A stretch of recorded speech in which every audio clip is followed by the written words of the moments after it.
Good morning, everyone, and welcome to our webinar. We have a lot of folks registered to join today, upwards of over 400. So we will get underway very shortly. We'll just give everyone another couple of moments just to join. So for the moment, please hang tight and we will be back soon. Just while everyone's getting ready, a couple of housekeeping. If there are any questions throughout today's webinar, please feel free to use the Q&A section in the menu bar at the top there. Please pop any questions that you've got in there and we'll capture those and work through those towards the end of today's session. Just noting as well that today's webinar is recorded and we will circulate and share not only a copy of the webinar, but also the slides that we use post the session today as well. So thanks again for jumping on nice and early. We'll get underway very shortly, just giving everyone a couple more minutes to join. Cheers.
And joining us, we'll get underway. There's quite a few folks that are joining, so yeah, thank you for jumping on nice and early.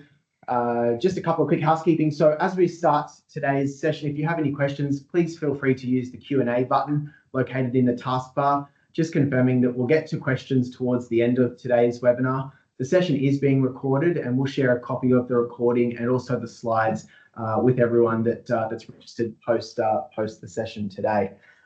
So without further ado, I'll introduce Jose Arredondo, our Manager Network Access Policy, to commence with our Welcome to Country. Hello, good morning all.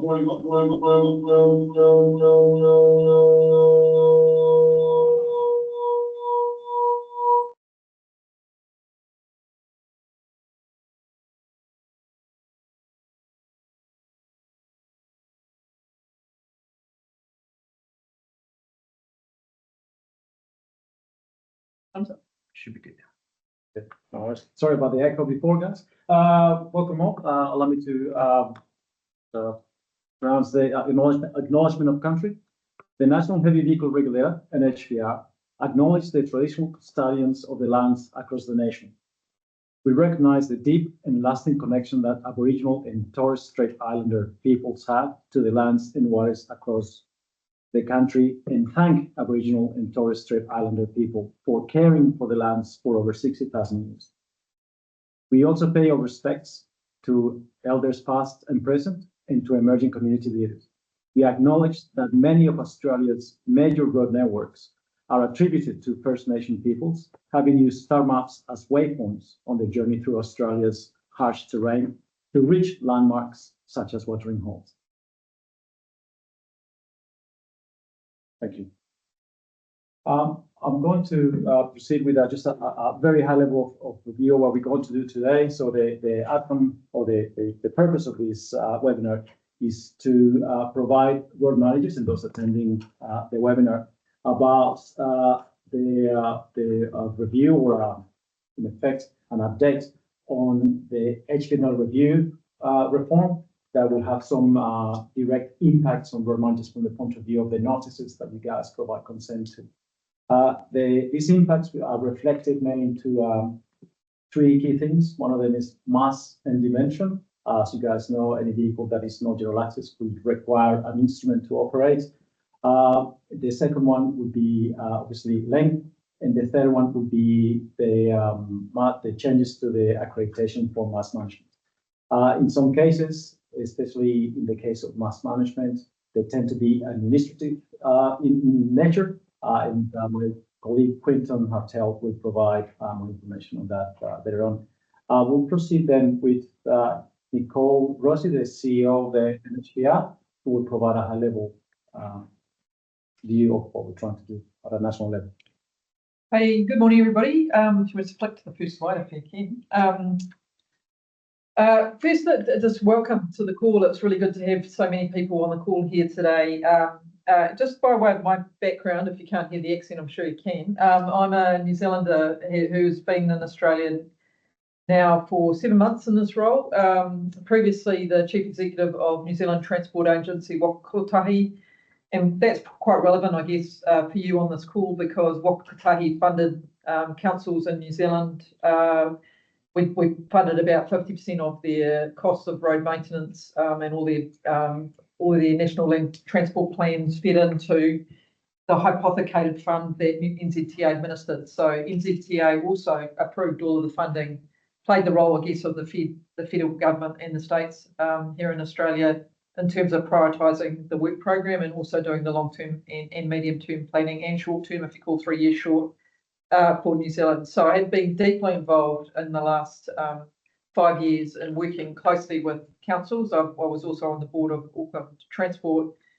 So I'm very, very familiar actually with the challenges you face. And I just want to acknowledge it's been a tough road for local government and that it is, many of you have inherited legacy assets and continue to have a real challenge about how you manage that with constrained budgets and that whole task of actually managing the demand on your asset relative to the budgets and the demands on you, I recognise is a very big challenge for you. So I wanted to start just by saying I've worked a lot with councils. I understand many of the challenges you face and I understand the dynamic that you're actually managing with and using permits and others in this country with heavy vehicles. So prior to being with NZTA, I was the head of the health and safety regulator for New Zealand, WorkSafe.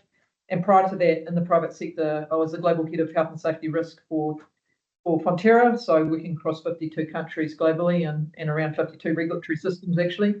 And prior to that, for Toll New Zealand, which was actually the rail operator and had the second biggest trucking company in the country and was also the interrolling ferry operator. So very doggy deep. I was hitting all the regulatory aspects, the operating licenses, and a lot of the pricing work between the rail and the road freight bits of the business. So very, very familiar with a lot of the challenges in this sector. So coming into Australia, very similar profile to New Zealand, except you're just bigger distances, bigger vehicles, bigger challenges in respect to that. And then, of course, the complexity of the state, federal, local government structures. It is more complex and it creates more complexity, I think, for operators and others in the system as well. But here's a picture of the freight task in Australia, and it is going to increase by 77% predictably up to 2040, 2050.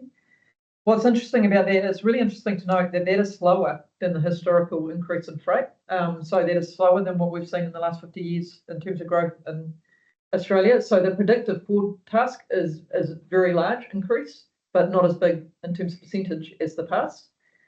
However, a lot of that is predicted to go on road.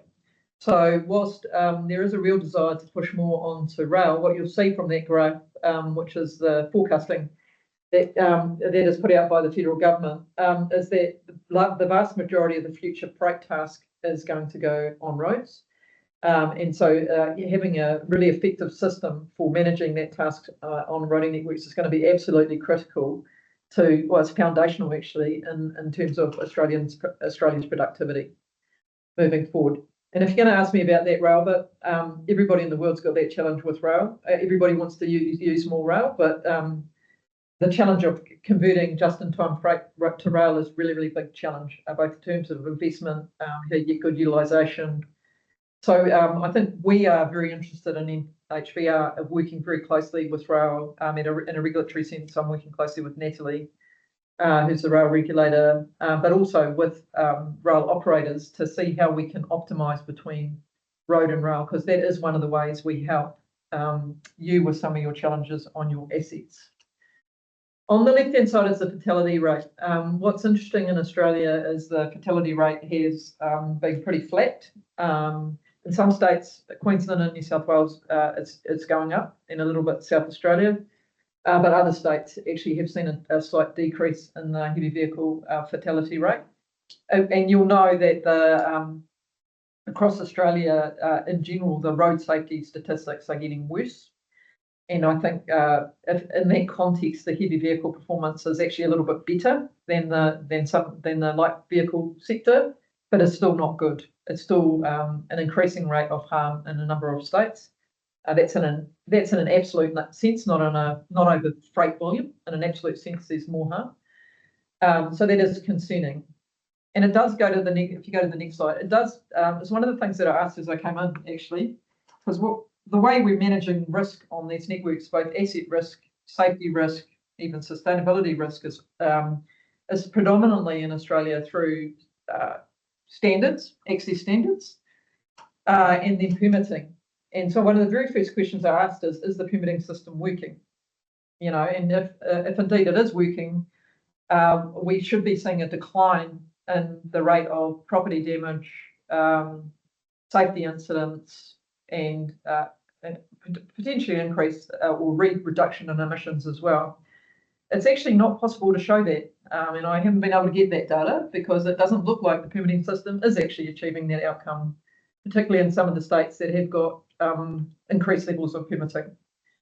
So this is what this shows. There is increased levels of permitting. A number of the states have quite significant, particularly Queensland and New South Wales have had quite an increased use of permits. About 65% of those permits are renewals. So they're just there's a lot of bureaucracy occurring around just renewing permits to the same operators. And what we haven't got here is, are those permits working? But we know sort of at a top line level, it's not clear that they are. Well, they might be, because in the absence of this permit, there potentially would be more harm and more damage. But it's certainly at the level of reducing harm and reducing damage, it's not clear. At least at my initial view coming in and trying to see that that connection was not there. The reason I start there is because we're about, if you click onto the next slide, we're about, this conversation is about the new law, but it's also about connecting with you to align interests so that we can really serve our constituency, whether it's local, state or nationally, in a more unified, more together, more constructive way, where you get to protect your asset, achieve outcomes for your local communities, and also ensure that freight can move.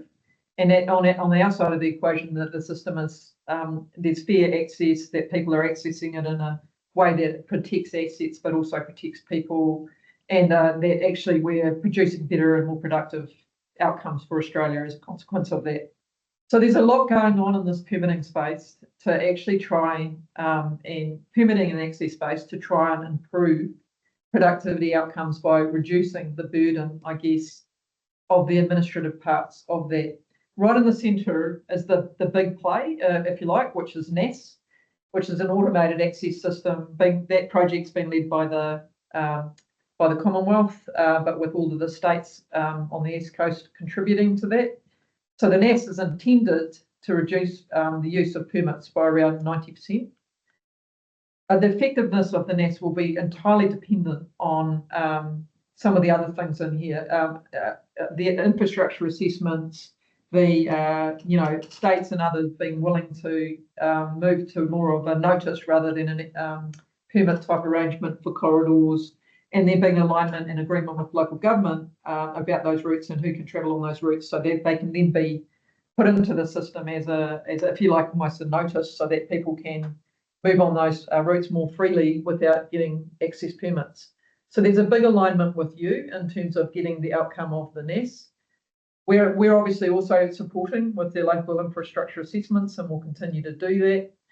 We're also quite involved in looking at electric vehicles, electric vehicle standards. We understand those are heavier, particularly on the front axles. And there's work to be done on just understanding their impact, but also trying to align with international standards around that.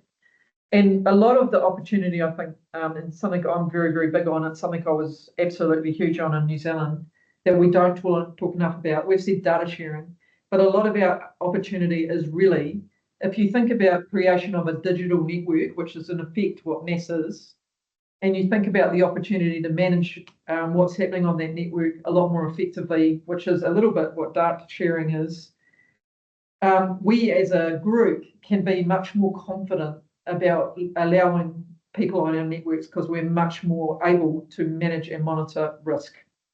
And so I think this whole opportunity of this slide is really to say, if we can join up more, if we can align more, if we can standardise more in terms of things like the NAS, our approaches to risk, how we treat permits, and we can do that in a way that is very deliberate, but protects safety, protects your assets, and achieves broader outcomes. I think we can reduce the burden on the sector, the industry and sector, but also increase productivity for Australia and keep Australians safe at the same time, which is really our goal. So these are all the things that are going on. I wanted to give you the high level and just give you a bit of a sense of the direction of travel with me coming in, my commitment to working with all parts of the system to really improve outcomes, to improve bottom line outcomes, support your interests as well. And I'm now going to hand back to the team who's going to actually clip into the detail of the new ledger reform. But we would like to continue these conversations with you because I think this is a really good way for us to update you on things that are happening that impact from us as a regulator. So thanks, team. Hand back. And I'll be on for questions later. Thank you, Nicole. If I might take the opportunity to introduce Scott Brixton from the National Transport Commission, a key player in this reform. Scott, over to you. Thank you, Jose, and good morning, everyone. Just a very brief slide from me to help set the scene for the conversation that Jose and the team would like to take you through today, and that is largely in and around what has otherwise been known as the HVNL review. The review of the Heavy Vehicle National Law has been led by the Transport Commission. It started back in 2019. And in terms of the objects of today's discussions, obviously the reform of mass, length and height elements, they were sort of really considered in part of that view, and in fact had their genesis in that original phase of the review itself. Now, obviously there are more elements to the law, but at the end of the day, the review was brought about as a means to reviewing an instrument that was from the earlier part of that decade, 2010, 2011, when it was originally drafted, but obviously wasn't keeping up with expectations in relation to productivity, safety, or modern regulation. Fast forward to around February 2022, Transport Ministers collectively appointed Ken Kanofsky to undertake a review of the actual reform process. It's probably fair to say that by that point there had been a fair sort of amount of policy discussion and debate that occurred, but really the review had arrived at a bit of an impasse in terms of policy direction moving forward. So in early February 2022, Mr. Kanofsky was appointed. He prepared a report for ministers, which was considered in August of 2022, which included a broad range of recommendations and proposed reforms to the legislative framework, which again included the recommendation to make modest improvements to general access, mass and dimension elements, and they were obviously subject to a cost-benefit analysis and a regulatory impact assessment. So that particular pieces of work were done after the ministers accepted those recommendations. A consultation regulatory impacts assessment was completed and consulted, and from there a decision regulatory impact statement was developed and consulted, ultimately approved by ministers at the end of that process. From there, with the approved reforms moving forward, NTC has led the detailed policy development in and around those reform packages with jurisdictions, which has now progressed through to the point where we have drafted amendments to both the HVNL and the mass dimension and loading regulation. Now, those regulatory changes were released for public consultation in December of last year, and we are currently working through the finalisation of that process and final tweaks to the drafting package to be soon considered by Transport Ministers.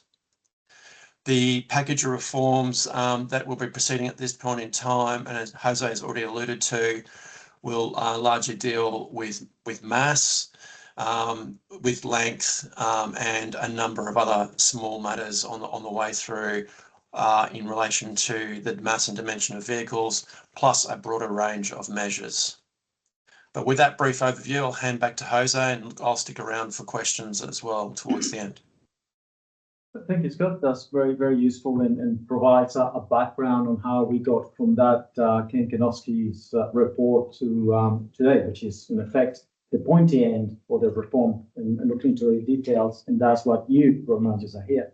I'm going to pass on to my colleague Quinton Hartel, who will go into a bit more detail on what these changes are. Obviously, please note that certainly we'll provide more contact details. So if you've got questions that you cannot think of right now or later, you can always email us. So over to you, Quinton. Thank you. Hey, everyone. So what does this all mean for road managers? So the overall reform package of the HVNL review does contain a wide range of changes, but today we're just going to be going over the elements that most impact you road managers.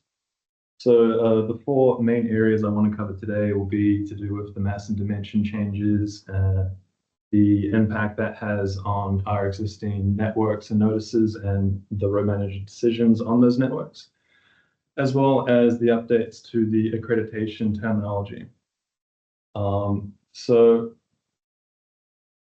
One of the key principles behind transition, our intent behind it is to reduce the disruption to the existing access and existing networks. So in other words, the intention is not to reopen or reset previous road manager consents, but rather to ensure that notices remain compatible with the updated regulatory framework.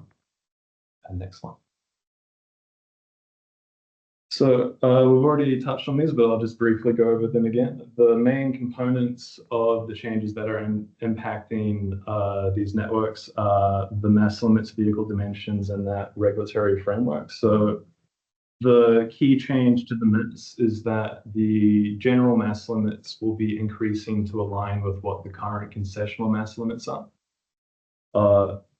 In terms of vehicle dimensions, at the moment we're just focusing on the length. So general access vehicles will be increasing from 19 meters to 20 meters, and this will have a flow-on effect to some other dimensional limits as well. And because of all this, the framework around accreditation is changing to a new model. And the intention of all of these changes is to simplify regulatory settings and maintaining those safety outcomes and the protections for all infrastructure. So just to go back over the mass limit adjustments. So historically, mass management accreditation was required to access concessional mass limits. Those were modest increases to general mass limits. And that was maintained through that accreditation model. Under the new system, mass management accreditation will not be required to access those masses because they will become the new general mass limit. So from a policy perspective, this change is intended to reduce the administrative complexity, remove unnecessary regulatory steps, and boost the productivity of the freight task across Australia. So you can I'll just give everyone a quick minute to have a look at that mass table over there. So just so you can see the increases literally is just whatever the current CML is, that will reflect what the new GML is. We're still going to have the mass cap limits that exist under the current concessional mass limit regulation. So essentially, for combinations under 55 ton, that's an extra 1 ton across the eligible axle groups. And for over 55 ton, that's an extra 2. So for example, you have a road train may have more than 1 triaxle group. However, under the reform, they only get an extra 2 ton across the eligible axles. So it's important to note that these aren't new values. These values exist under the current regulation. We're just changing how they're structured within the regulation. So this slide just has what total mass limits are for general access vehicles. Those are vehicles that don't need a permit to be on the roads. They can go on to whatever road they want unless there is a signposted restriction. And these represent increased masses based on allowances for complying stair axles for Euro 6 vehicles, as well as the increases you get from that GML. And again, this is just to simplify the framework and reduce that administrative overhead for operators. So we're increasing length for general access vehicles. Again, those are just your regular prime mover and semi-trailer, rigid truck and trailer combinations, things like that. Because the length has been increased, there is an overflow effect onto some of the other limits, like rear overhang and your articulation distance. And these changes are intended to recognize that modern heavy vehicle designs have evolved since many of these limits were introduced. And they also support productivity for freight tasks that are limited by volume rather than mass.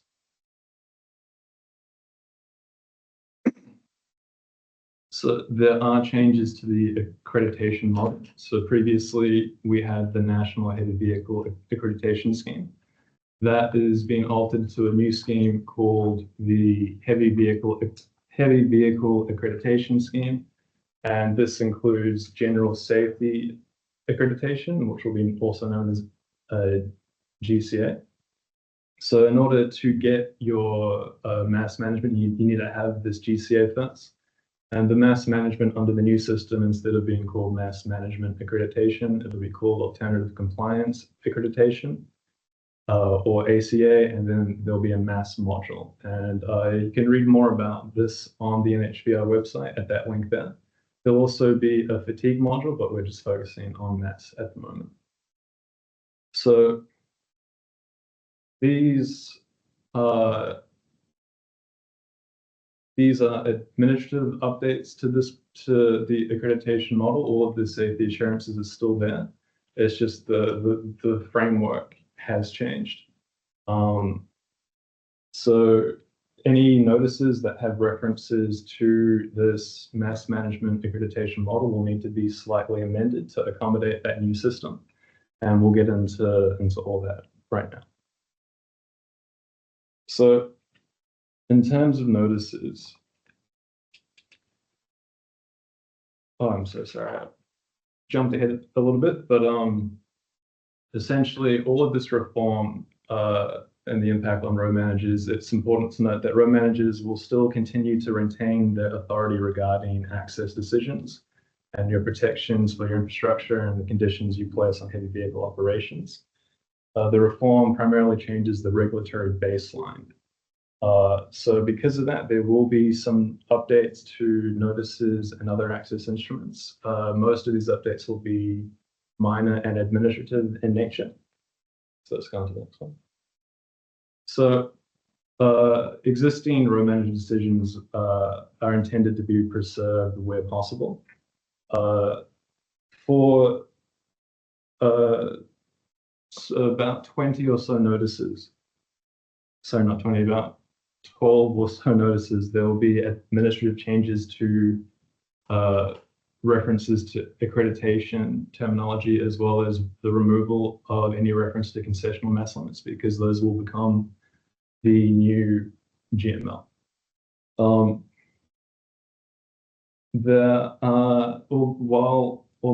the length is being increased under the law, we're not making any changes to the length in the notices at this stage. That'll be a project for a future time. At this point, we're just focusing on the notices that need to have these terminologies removed because they'll no longer be part of the law. So we're making these administrative changes to ensure that the existing routes continue to operate as intended, the current access conditions remain in place, and again, the infrastructure protections are maintained in these notices. And once the changes are made, road managers will be notified. And we have been working with the road agencies just to get their endorsement and approval of these minor changes that we're making on those notices. So there will be instances where formal consent is required on notices that are having more substantial changes. These are only impacting notices in South Australia and Queensland at this moment because of the needs of those notices are a little different. So this is occurring in notices that are significantly impacted by the HVNL reform, particularly notices that offer a percentage increase of GML or CML masses, like a notice that would offer a 5% increase on GML. And so the updates that we're doing to create mass tables that spell out the specific masses rather than potentially giving people a bigger increase if we retain that GML wording. So the actual limits in these notices aren't going to change. We're just changing how we're presenting it. So there's going to be specific masses spelled out in the notices, so there won't be any ambiguity for the road managers or the operators. So in these cases, we will be engaging with those road managers, and we will be doing additional webinars for affected road managers in South Australia and Queensland. And where these significant changes are taking place, the formal road manager consent process will be carried out. And just so everyone is aware, as part of the reform, there weren't any changes to the processes that govern road manager consent. That was one of the questions that came up for the webinar. At this stage, the consent process for permits and notices will stay the same. Cool. So once road managers consent to those admin changes, the notices won't be updated immediately. We still will be waiting for that law to commence, which is expected to commence mid-2026. And we're hoping to get everything done on our end by July 1st to be prepared for that. So those admin changes, where we change the reference to accreditation and CML, those won't come into effect in the notices until the actual law comes into effect. The notices where we're updating those references to mass percentage increases, we may publish those prior to the commencement because those aren't reliant on the actual HVNL review coming into effect. Those are more, we're changing the policy, how the policy is presented in those notices. So we will ensure that there's a consistent framework throughout this process and that conditions are not altered prematurely before things are ready, and road managers will have time to review these changes before they come into effect. There may be instances where notices are expiring prior to the commencement date of the new law. For those instances, we're still looking to renew them in their current form prior to the commencement of the new law. So that may lead to instances where we're renewing a notice in May, and then a few months later, we'll be making more changes to it once the law comes into effect. So if we're renewing the notice in May, we're not going to make any changes to the accreditation because that system will remain in place until the new law commences. Cool. So The NHVR will continue to support and engage with road managers throughout this entire process. There will be more briefings and information sessions. There will be materials sent out. This session has been recorded and will be sent out along with an info pack with the information we've gone over today. And we will be consulting directly with affected road managers where necessary. And keep an eye out on the NHVR website and social media for updates, as well as local government updates. And as always, if you have any concerns or you want to provide feedback outside of this session, you can send an email through to rm.inquiries@nhvr.gov.au, and we'll be able to field your questions there. So, took a lot of load, sorry. Over the next few months, we will continue to prepare these updated notices and guidance materials. Starting next month, we'll be going out to road managers for that formal consent for those affected notices. And we'll be providing more information on the timelines as things progress. In the meantime, you're encouraged to review notices that are affected. Information will be sent out about what those affected notices are. And as I mentioned just before, there will be more opportunities for engagement in the future. So just to summarize what we've been going over, the HVNL reform will introduce updates to the law and regulations. Most of the updates to the notices will be administrative in nature to accommodate the increase of GML into CML and the alteration of the mass management process. Length is not intended to be updated in notices at this time. And height will be something that is considered later on. The existing decisions on the notices are intended to remain unchanged where possible. So those are the notices that just have the admin changes. Road manager consent will only be required when notices are significantly changing. The ones that I mentioned with the mass increases, with the mass percentage increases, and we're going to alter how that's presented. There's no current change to the road manager consent process, and the NHVR will continue to work with road managers to ensure a smooth and transparent transition process. So that is all of my slides. We're going to go into the Q&A session now. Thank you, Quentin, and thank you to all of our speakers. That does bring us to the Q&A section now. So just a reminder for everyone, if there are any questions, please utilize the Q&A button located in your menu bar to pop those questions in. We have received a couple already, so we'll get to those momentarily. But yeah, if there are any other questions from folks that are on the line, please pop those in now. Duncan has asked us a question there, which is, have any risk assessments of the expected network level impact to structures and pavements of increasing GML to CML informed these changes, or is the impact of the legislative changes on road manager assets out of scope? Probably for NTC if they're on. Scott, did you? Yeah, look, I'm happy to take that one. The short answer to that question is that the regulatory impact assessment undertook that particular task at a very high level in terms of benefit cost analysis of the proposed reforms. But in terms of any individual risk assessments for certain infrastructure, no, that hasn't been undertaken.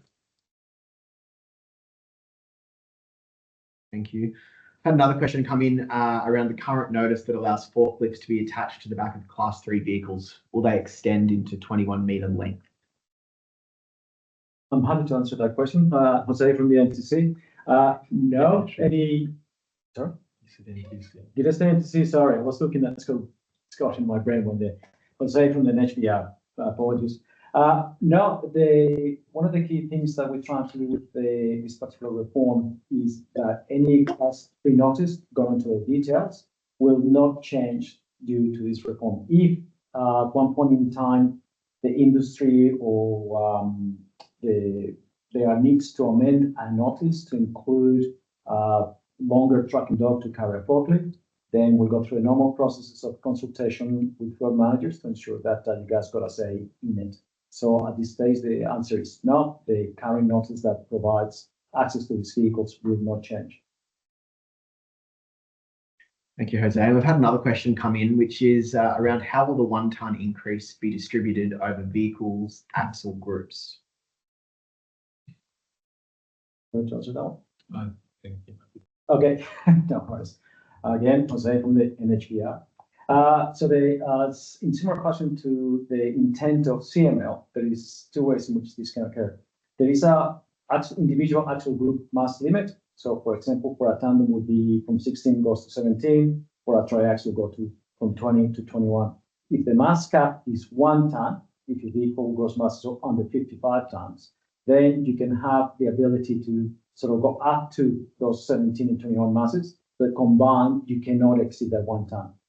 So it's up to the operator to be able to juggle that balance between the axle groups to ensure that they don't exceed as a combination that 1 tonne mass limit that is provided by CML today, but that will be provided under GML in the future. Thank you, Jose. And there's another one that's just come through now as well, which is, will the HVNL mass limit adjustments have any impact on Queensland's 1 tonne mass transfer network?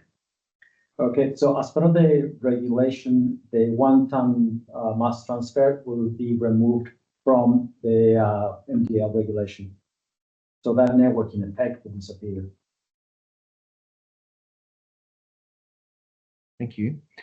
All right, that's all the questions that have come through for now. If there's anyone on the line, and we certainly have time, if there's anyone that has any questions that they'd maybe like to ask verbally, please pop up your hand and we can unmute your microphone, and certainly we can take questions that way as well. Or please continue to pop them in the Q&A section.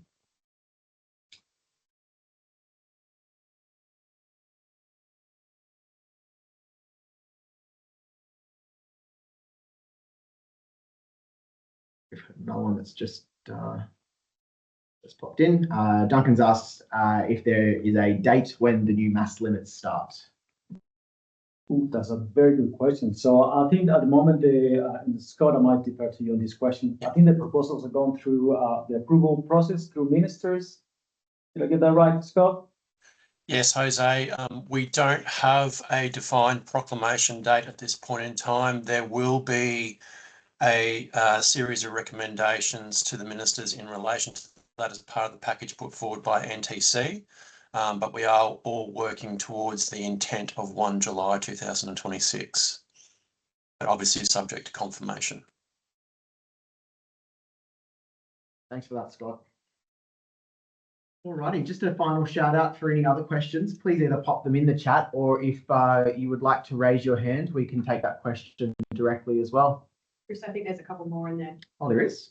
So from Lawrence, we've got, is there a new CML being considered?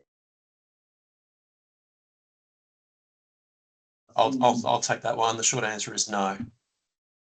The revisions to the law will result in 2 mass schemes, general mass limits and higher mass limits. Awesome. And it looks like we've got another one there from Neil. So where does HVAMS fit with national mapping? HVAMS. Yeah, HVAMS, I see. So, Lauren? Sorry, Neil. So Neil, at the moment, we've got potentially 2 mapping systems. One of them is the one used in Queensland and Tasmania called HVAMS. I like to think that that's going to be transitioned into the national automated access system that Nicole referred to. Next. The NAS previously, and then we got the national network maps that are administered by the NHVF. So the intention at a national level is to come up with a single source or point of truth for heavy vehicle mapping. So it's Which is the NAS. Which is the NAS. That's right. So specific, sorry, Steve Miller, Director of Service Delivery, specific to HVAMS. At this stage, HVAMS is the base program for the National Automated Access System. So anything we're building in that space and we're building in the National Network Map is being built to transition into the National Automated Access System. Alrighty, we've had another couple pop in. For the change in accreditation, will there be a new business rules and standards document released to partner the changes? Yep, I can take Yeah, that one yeah, if you yeah. like. Yep, thanks, Paul. Yes, so the NHBS current business rules and standards will be replaced by the heavy vehicle accreditation guidelines and also new SMS standards and a new national audit standard. I guess the key change that Quinton touched on before was that general safety accreditation. So at the moment, operators seek accreditation for modules, your fatigue module, mass module, maintenance module. Now under the new law and accreditation system, they'll be required to meet this general safety accreditation, and that's an SMS style system. So rather than just being audited against risk for specific aspects, operators now have to look at the transport safety risks across their whole business. Once they meet that requirement, then they can apply to access those alternative compliance accreditation, which gives you those fatigue, mass and maintenance exemptions. We will share more information around the new business rule, around the HVA guidelines, once we get that ministerial sign off as well. Thanks. So Darren's popped in a question there, which is around, so seeing a lot of bridges are rated between 42 and 44 tonne, and some rural roads are rated anywhere between 10 and 20 tonne. Has the extra tonnage been taken into consideration?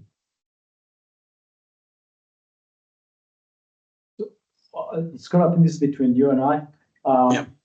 I start with saying that, as Quinton put in the slides, at the end of the day, decisions belong in the hands of road managers. You guys know the infrastructure better than anyone else. And then I know that as part of the regulatory impact assessments that Scott mentioned, they would have taken a cost-benefit analysis view of how this would be implemented. Scott, would you like to? I think you pretty much just covered it, Jose. Thank you. Alrighty, I'll just check to see if we've had any others come through.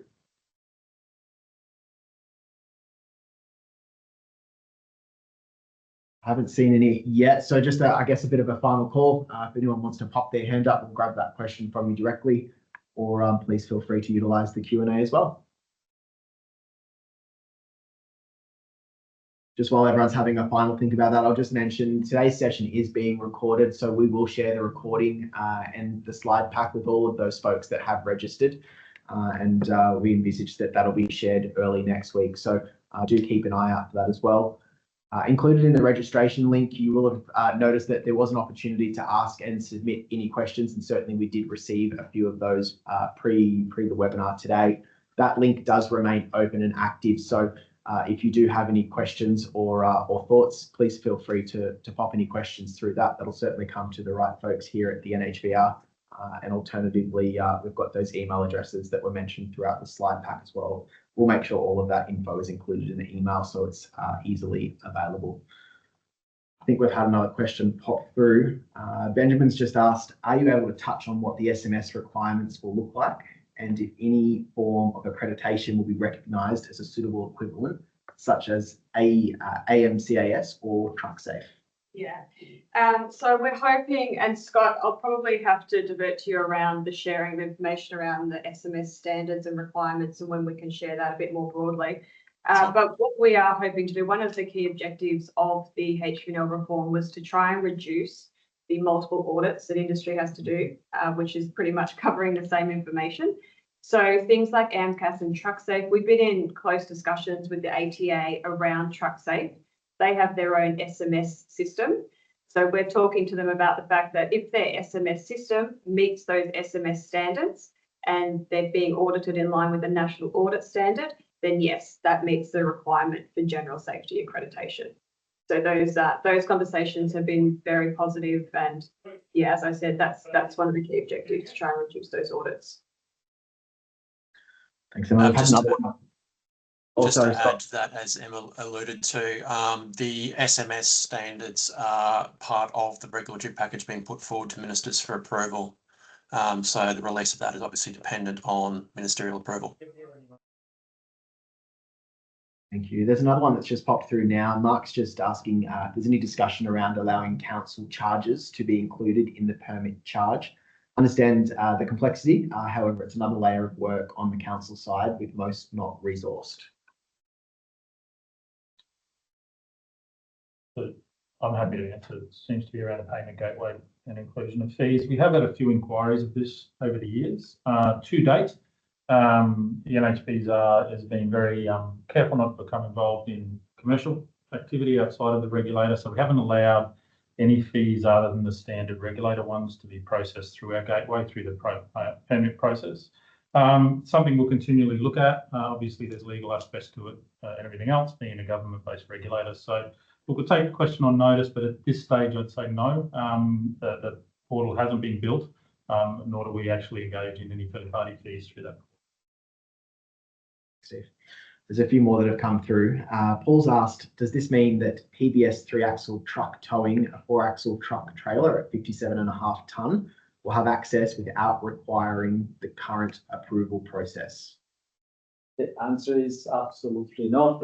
PBS, because of its nature, they have to be putting through the PBS process of being engineered, assessed, and approved by the PRP, by the PBS review panel. Subsequent to that, the vehicle will have access on the road network 2 ways, permit or a notice. So in both cases, road manager consent is required. Thank you. And Dilip has asked, will the NHVR funding for tier assessments be or tier assessments for structures like bridges continue? Yep. Yeah, that's the Strategic Local Government Asset Assessment Program. So we are funded by the Commonwealth to deliver that program. And as far as I know, yes, that funding will continue. Wonderful. Alex popped through a question. Have the Ausroads designed vehicles been considered with the proposed increase from 19 to 20 metres? Are other combinations likely to change as trailers become longer?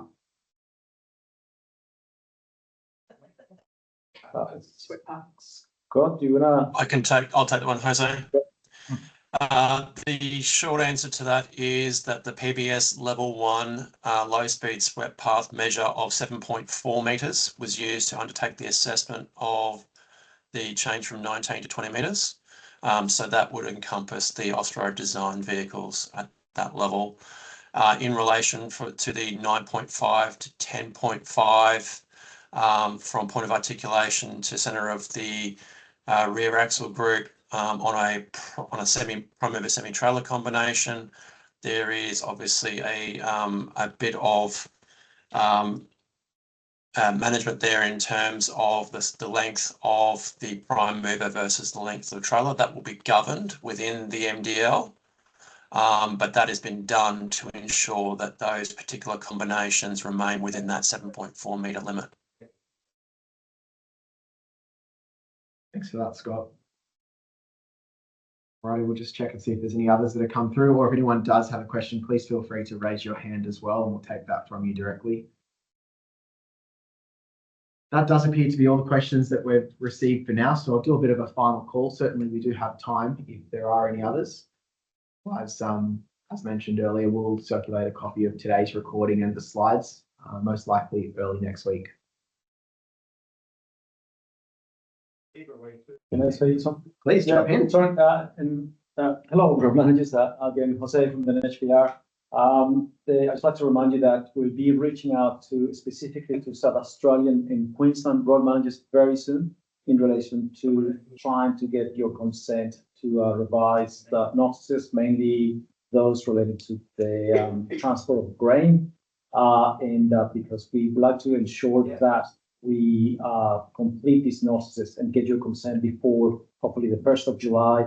I will encourage you to keep a lookout for any emails from our team, from my team. What likely will come from the Item Inquiries email address that you guys saw. And trying to, if you got any questions, please reach out to ensure that we get a smooth transition in those 2 states for the purposes of transporting that important commodity, which is grain. So I'd reach out to you later on separately, and we'll have a separate webinar to discuss those two notices with those two states. So please, keep on for me. Thank you. Thank you, Jose. We've had a final question pop through. Will VAs be amended to include the mass updates, or will they keep the same VA, but with the CML removed and GML increased? I'm happy to answer that one. Because it is PVS, as I mentioned before, each vehicle is engineered. If they want to change anything to the vehicle, whether it's the length, the width, the height, or the mass, they will have to go again through the PVS process. So any existing VAs will continue to operate as they are today.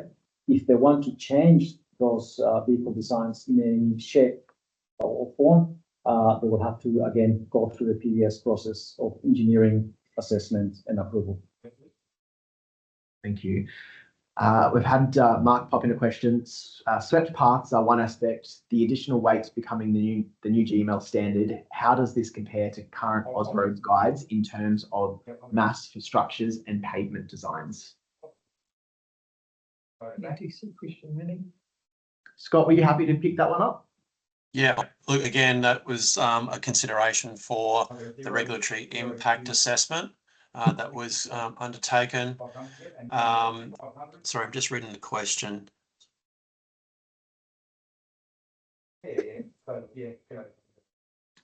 Yeah, so yeah, considered as part of the regulatory impact assessment process and dealt with through the limitation that's been imposed on the increased mass by the +1 or +2 tonne caps, depending on which side the combination is of 55 tonne. Thank you for that, Scott. We do just have some background noise. It's Michael. See if we can fix that up. Alrighty, we've got another question that's come through. Malik, there has been considerable increase of applications from house moving movers firms submitting multiple applications with different configurations for the same load. One house move could have 5 to 6 applications, considerably increasing the work for councils. Has there been any change from the NHVR regarding that? Yeah, look, I can take that one around access. No change from our respect in that. However, we are, I think, as Nicole mentioned, we're trying to drive permits down. And one of the areas we do see is these erroneous permit applications where we see operators applying for multiple routes that they may not have to use. It is something we're cracking down on a bit more widely across industry to try and stop that and try and get operators to really understand what route they need to use. So look, apologies that's happening to you. There's no real safeguard in place for it at the moment in terms of permits you can apply for, but we are trying to identify the operators that are doing it. I will pop some general access contact details in the chat. So if anybody wants to make us aware of these sort of behaviours, then we're certainly happy to follow up with the operators. Because we need to drive down workload across the board with the rising permit volume. Thanks, Steve. And we've had another question from Tanasi come through. A lot of older council roads intersections are not able to cope with longer, larger trucks and trailers, compromising council assets. How can we improve driver responsibility to drive more accurately to remain on road carriageway to avoid mounting back of curbs?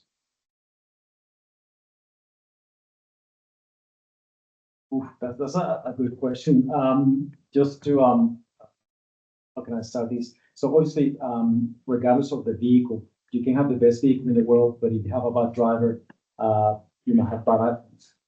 Certainly, certain that the organizations such as Ausroads have been working in jurisdictions for agencies, have been working heavily on licensing and how can we improve this. Certainly, as you guys know, there's a dearth of drivers in Australia and I think around the world potentially as the age of the workforce is moving on. We need new blood into the system. So I know that all road agencies and obviously the regulator as a safety regulator, we're trying to look at ways in which we can improve how in the quality of drivers reach our roads. And it's an ongoing concern for everybody, but certainly I'm certain, and I know that Ausroads has been looking at how we can improve the licensing and accreditation of drivers in this respect. Thanks, Jose. Right, let me just check to see if I've had any others come through.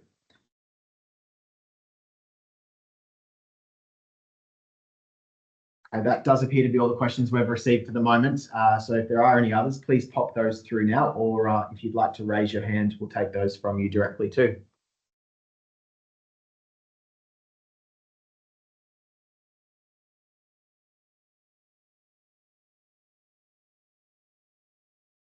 Okay, we've got, oh, perfect, thank you. Let me just make sure we can. All right, we've got a hand raised. Does look like it may have just dropped back down. Was there a question there? I wasn't quick enough to see who it came from, sorry. Lindsay? It's fine. It is 10 o'clock, 11 There's o'clock. new posts. Oh, okay. Perfect. There is another post there. So the house removal multiple applications were for the low loader trailers and not multiple routes. Trailer type. Righty, thank you for that. That's noted. And that email address has also been popped in the chat there as well. So access@nhbr.gov.au for anyone that's looking to pick that up. Alrighty, I'm not seeing any hands, and the chat is looking a little quiet. So I think we may have come to the end. So if there aren't any further questions, thank you, everyone. I will bring us to a bit of a close there. We'll share that recording and slides and a summary of the questions we've received, and we'll look to have that out early next week. Thank you for your participation. Trent, I can see you've just thrown your hands up, so I'll pause and please unmute yourself and jump in. Alicia. Oh, no. Accidentally bring the hands up. Perfect. All right. Thanks, everyone. Enjoy your Thursday. See ya. Bye-bye. See ya. Trying to put their thumbs The- up. the- Not putting the hands up by accident.